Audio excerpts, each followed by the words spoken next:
नमस्कार जय जगन्नाथ हाय सांग माने आपण माने केमती अछंती आशा करछि आपण माने सब दिन परि भलर थिबे।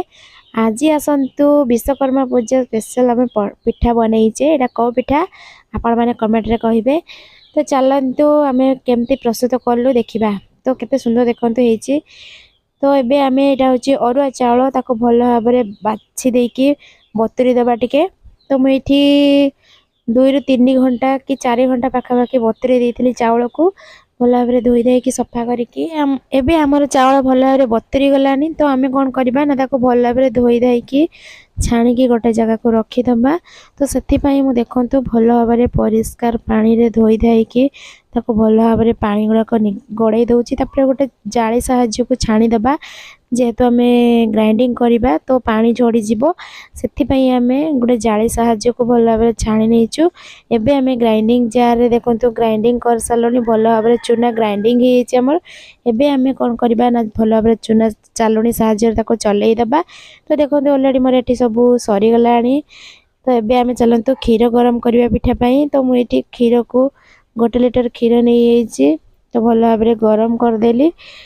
तो गरम कर साला परे इथिरे टिके कोन करबा गुजराती को छेंची के टिके बासना पाई देई दबा। तो मु एठी गुजराती की छेंची के बासना पाई देई देची। खीर को भल भाबरे गरम कर साला परे एबे आमे नडिया भांगा मुंगी करिके पूरा स्टार्ट कर देई सालोनी। एठी हमर ढेर सारा नडिया कुरा सरी गलानी। एबे खीर भी गरम ही आसलानी आमे सेथिरे नडिया कुरा को पकेई दबा।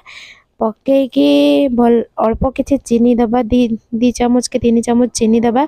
चीनी देकी आपण जति मीठा चाहिबे नै पारिबे।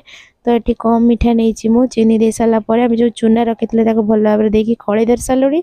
एबे करेई रे कदली पत्र आ तेल रिफाइन तेल देकी ताको भल भाबरे टिके सेप देकी ढांकुणी दे देलु किछि समय पई। एबे टिके देखिबा हेची कि नै ना हेइनी। तो गोटे पटा साइड के नौटई देले। तो आउ जो थिला ताको टिके सुखी थिला ताको भल भाबरे चगुटी के तेल देकी एठी हमें सेप दे देली कि रखि देलु। जो प्रथमे पकईथिलु पिठाटी को देखिबा कोन हेची देखंतु गोटे साइड हे गलानी आ गोटे साइड भी भल भाबरे हे गलानी। एबे ताको बाहर कर देलु।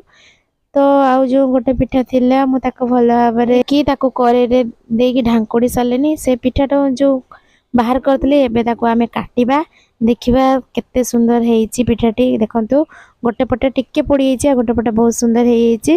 तो एबे ताको छुरी साहाय्य रे काटी दबा। देखंतु केते सुंदर काटा सरी गला हमर पूरा केक टाइप रे देखा होची।